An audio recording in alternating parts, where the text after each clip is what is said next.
So I'm thinking by the end of this episode, I should have every part that we need to fire up the Ferrari for the very first time on hand.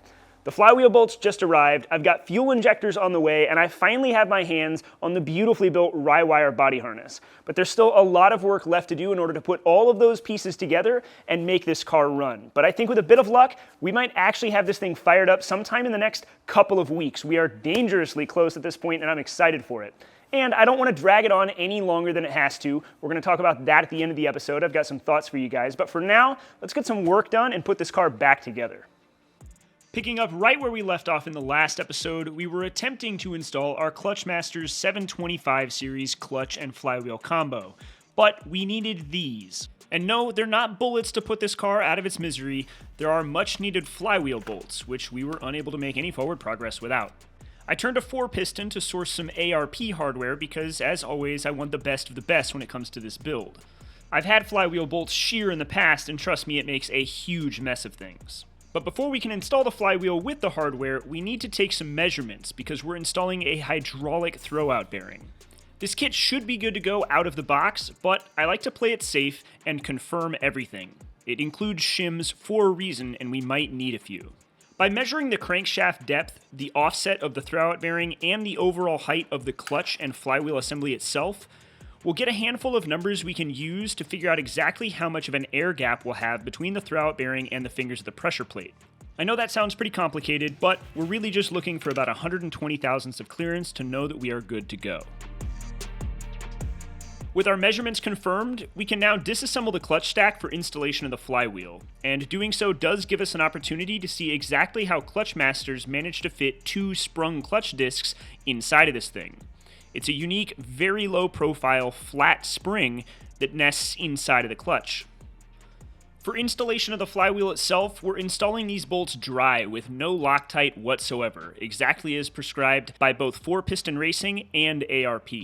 With all of the bolts tightened down sufficiently, my favorite installation method is to get out the biggest impact you can and just ram these on. Alright, that's not true at all. I'm going to use a torque wrench and get these things torqued to spec, and in this case, that's 130 pound-feet. Oddly enough, the K24 uses a pilot bushing instead of a pilot bearing, and it's kind of funky to install, but with it in place, we're finally able to install our twin-disc clutch pack. And watch carefully as it goes on. You'll get to see the blades of the pressure plate move in rapid speed thanks to the time-lapse, and it's a pretty cool thing to see.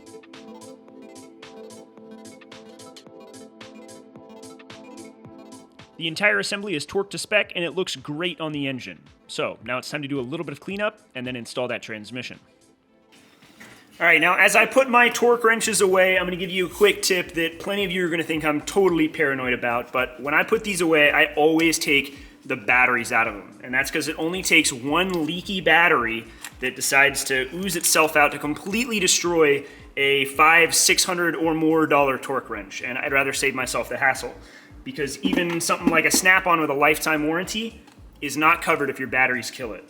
So take your batteries out when you put these away, or don't. It's your torque wrench, not mine, but that's what I do.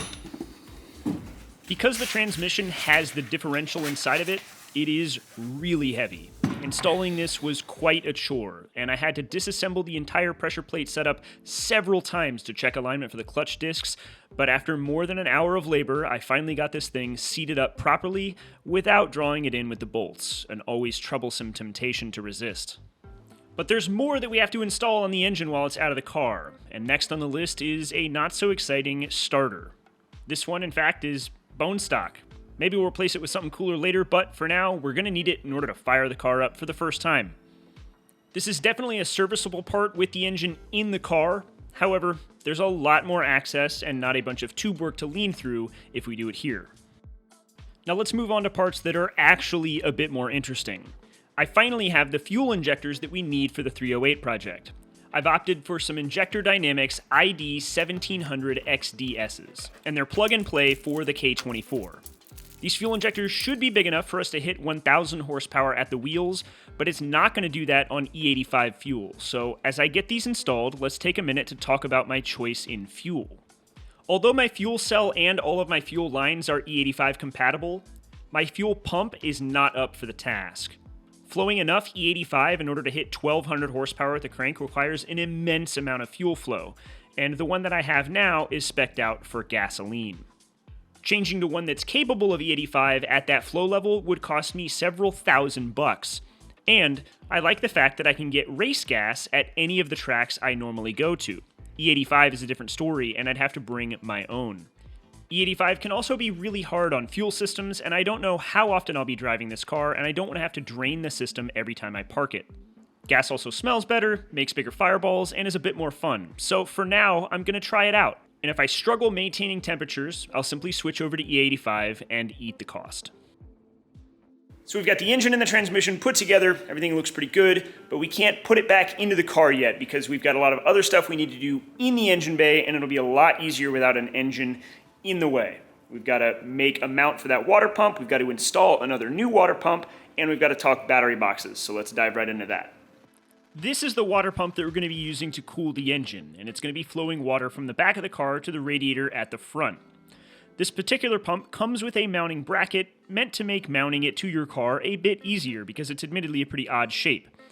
Mazir does offer a number of ways to index the bracket to orient the pump the way that you need to, but for our case, we're going to stick with vertical. It's the best way to situate the pump in the car, and we're mounting it directly to the top of the chassis rail as close to the fuel cell as we can possibly get it. Thankfully, the bracket doesn't need any modification in order to work for our application, so we just need to clean off the material and weld it down. Of course, any exposed steel is a bit rusty being so close to the ocean, and there's still plenty of paint in the way, so first we've got to clean it up. This does offer a chance to talk about how often you have to think ahead. I only tacked the bracket into place, and then I unbolted the mounts for the fuel cell and removed all of the hoses to ensure that I could indeed remove the fuel cell past the bracket if it were welded into place. It'd be really easy to not think ahead and weld this thing in, only to find out that the fuel cell would then be permanently affixed in the car because it wouldn't come out. Thankfully, it did clear, and now we can weld it into place forever. With the bracket cooled down, we're able to bolt the pump in for the first time, and thankfully it clears by just fractions of an inch, giving us as much room as possible for the oil pump. I also acquired the fittings we're going to need to attach our hose ends to the pump, so with those in place, we need to climb underneath the car and build the hoses in place. Now, assembling AN lines on the car is a huge pain, and I was dreading having to tackle this part of the project. Because the AN fittings themselves can't fit through the rockers of the car, we have to put the hose ends on the hoses after the hose is already installed. Getting the fittings to seat together is a huge challenge to do without a vise, but a pair of wrenches can get the job done in a pinch.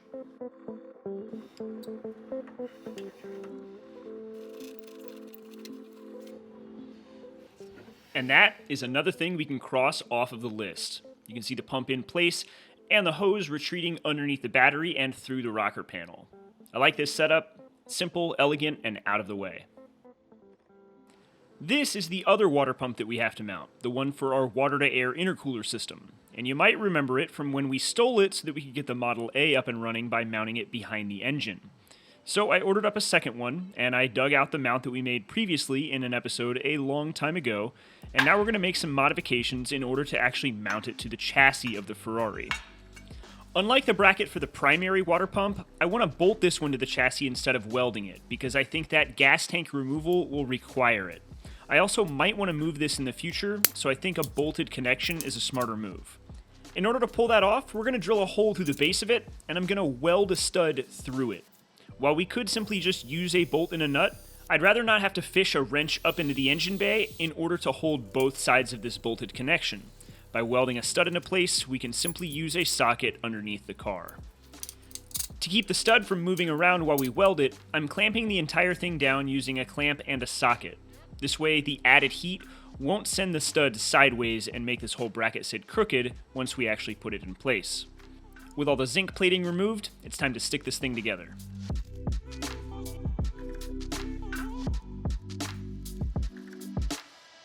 Looking at the underside of this thing, hopefully you get a better idea of what the overall goal is. So now we simply need to drill a hole in the chassis so that we can bolt it down.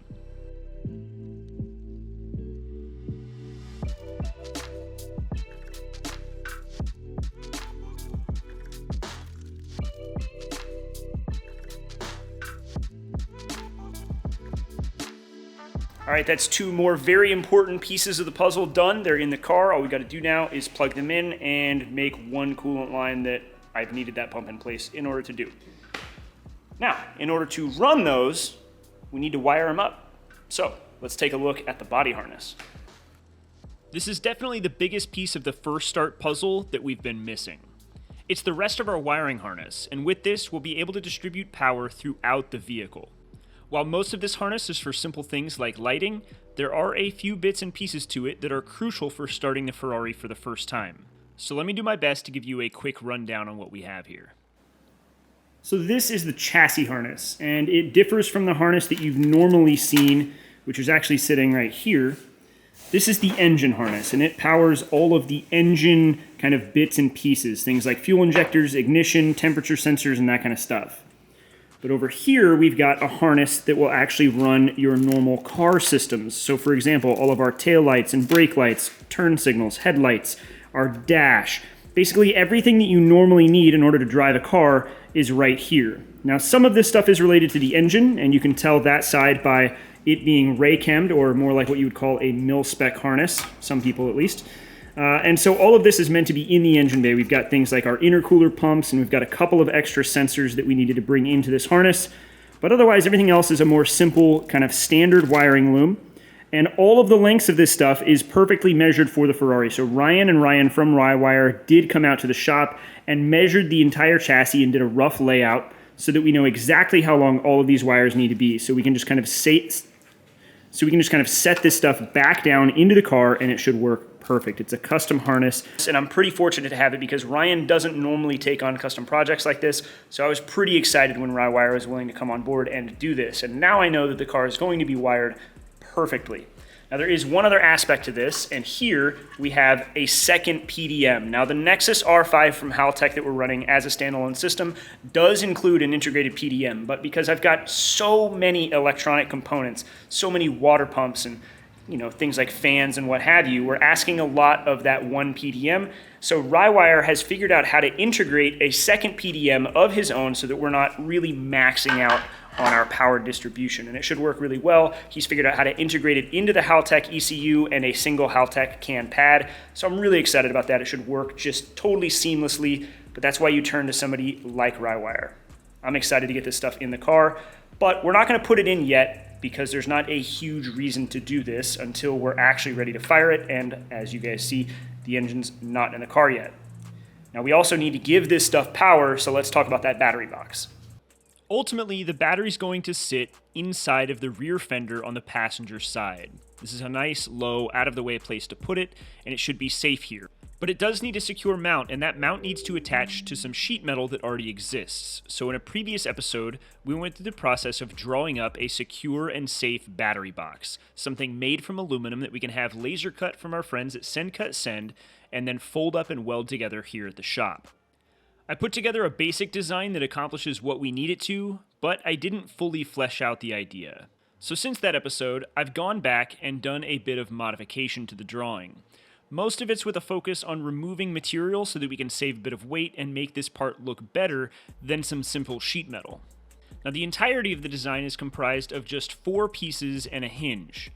We have the top latch piece, the base of the box, the back, and then the face and 2 sides, which are all one piece that will get folded over from a single pattern.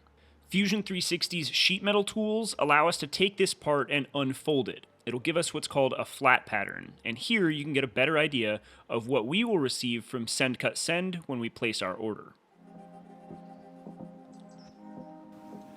Now I want to wait until we get those battery box parts back from Send Cut Send before we put the engine back in the car, because I think installing the battery box with the engine in place will be nothing short of a nightmare. So it's going to delay firing this thing up just a little bit, but I want to talk about that, delays. Some of you keyboard warriors out there have been chiming in the comments, and I don't really owe you a response, but it's kind of fun. You've said, you are dragging this on as long as you can. I am over it. Some of you had said, I'm not watching this series anymore until it's finished, etc., etc. The list goes on. Honestly, I get that sentiment. I don't blame you whatsoever. We're like 100 episodes into this thing, and it is taking a long time. And I don't fault you if you're a bit over it. However, I'm not going to rush anything here. just for the sake of wrapping this project up. This project matters a lot to me. I'm chasing my own dreams here. And on that same level, I really want to showcase what goes into building a project on this scale, because this right here is what a real project actually looks like. I'm trying my best to take you guys along through all of the steps that I have to go through in order to pull this build off. I don't get to just snap my fingers and have things finished. There's no team behind the scenes helping accomplish stuff. I'm one guy here trying to build a complete vehicle, as well as film and edit an entire series about it, and yeah, it takes a long time sometimes. But thankfully, a lot of you guys have also chimed in and said this is your favorite content on YouTube, and I don't know how to thank you enough for that feedback.